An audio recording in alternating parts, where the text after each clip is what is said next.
Welcome everyone to Bleak Falls Barrow. This place is one of the first major dungeons that you will clear when you're doing the main quest for Skyrim. We're going to have a look around and show you all the best goodies, where to find everything, how to get through it. It's occupied by a few bandits, quite a few of them. There's about 5 or 6 that guard the entrance alone. Sneak is an option. If you want to sneak up the northern side, you can do so. But one thing I want to show you before you head on in is this little bit that I never knew existed. Thousands of hours mean nothing in games like these. You can find a little apothecary's satchel and a strong box. Now, that's the dream. You just love things like that. Amethyst, garnet, and gold. I'm quite a low level. I'm only like level 1 on this exploring playthrough. So let's have a little look here on the map. Bleak Falls Barrow, of course, is just up from Riverwood. The best way to reach it is actually a little path. Cross the bridge and follow it to the left. It's very hard to miss. You could also come up from Secunda's Kiss, but there's giants and mammoths there, so probably best you just do the route from Riverwood. Let's head on in. With our trusty torch, we'll head straight on into the ruins of this Nordic dungeon. There's a lot of skeevers dead here. The bandits had to clear through them. They made a home in Bleak Falls Barrows before their arrival. The tails are good ingredients, so you can pick up quite a large number of them. There's a few of the bandits that have already been dealt with by our good friends, the skeevers. But that doesn't take away from the fact that there's a few bandits here you'll have to take care of. Little novice chest you can unlock before heading straight on in. You'll see a few things, since the bandits aren't hostile to us, in this little exploration. Little travel guide. When you get to the little fork in the road, this entrance is completely blocked. So the good thing about Bleak's Fall is it's a very easy to navigate dungeon, because there isn't, there's not too many multiple choice paths. There's just the one. There's a minor potion of stamina, some linen wraps. Of course, you'll be encountering Draugr later on. One, of course, will be magic wielding. Get a few good items out of all of them. Now, this right here is funny. If you ever did a sneaky playthrough, you were doing a stealth archer, you would see what this guy would do. Pulls the lever. And the idiot gets shot at by a load of arrows. If you don't want to deal with him, just sneak and that'll happen. Now, in terms of getting through here, there is 3 pillars that we need to change around to. They have 3 different animals on it. One's a snake, and one is like a sort of salmon or whale. The middle one has fallen down, but we can clearly see it's a snake. So it's a double snake.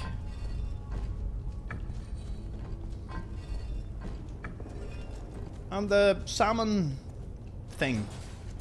That will open the door for us. You head up top, though, and get yourself a little potion.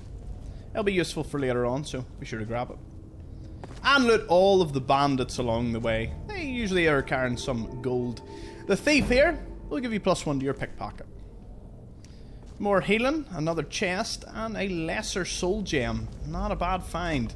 Now, when you get to the bottom of these stairs, a skeever horde will be waiting for you. Deal with them before moving on. There's a scroll of fireball and a weak paralysis potion. And you'll see why very soon. There's a skeleton and a chest that's easily missed over in the corner there. And if you have arachnophobia, this next bit is definitely not for you. As a giant frostbite spider appears. Wouldn't be long getting frostbite, Mr. Spider. So, let's deal with this. With the spider dead, you can get some frost venom off him. It appears that this place goes a lot deeper. Now, as for Avril the Swift here, just free him. And I'll tell you this, don't kill him. Right? Let him run on. You fool. Why should I share the treasure with He has one of the most spectacular deaths in the game. You can check all the burial urns in here, but the common soul gem is probably your best pickup. I'll let you live. This time. We're just going to follow him. Wait till you see what he does. My most hated trap in the game.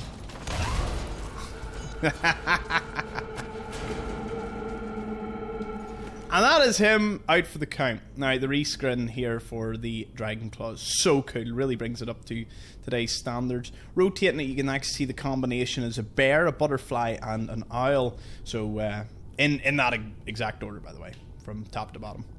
So, we'll grab the claw and his journal. We'll proceed on. Don't make the mistake he did. I know that door probably took out more players than we'd ever care to admit. My fingers are trembling, the golden claw is finally in my hands, and with it the power of an ancient Nordic heroes. That fool looking Valerius had no idea his favourite store decoration was actually the key to Bleak Falls Barrow. Now I just need to get to the Hall of Stories and unlock the door. The legend says there is a test that Nords put in place to keep the unworthy away, but that when you have the golden claw, the solution is in the palm of your hands. No. By the way, a lot of things in here are alive, and yeah, they'll get up. This particular one uses magic. I learned that in 100% run. It was, I didn't see it coming. Through the traps. When you get through them, you can turn them off. Alternatively, you can run through them and watch one of the joggers just kind of waltz in and usually get turned to paste. Even more will pounce from the shadows here. So be prepared for a fight as you go through the catacombs here.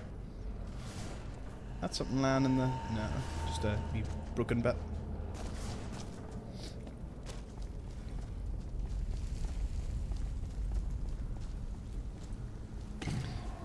In this one, we've even got a standing tomb for this fellow. Thankfully we have another torch. And a wee chest. What's in this one?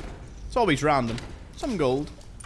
I opened my first apprentice chest in the 100% run for Skyrim, and it gave me 1 gold. 1 single piece of gold. Yeah, the luck RNG was not with me there. There's a lot of glowing mushrooms in this place, so be sure to pick them up before grabbing the chest here. I'm proceeding down to the right. You can, if you have a bow and arrow, shoot from just the wee overlook there. You'll see what I mean in a second. Or alternatively, you can scale down from there. It's like a little staircase. And jump down here. There's a chest at the very bottom, alongside skeletons, skeevers, and other nasties. Before we proceed back up out of the barrow here.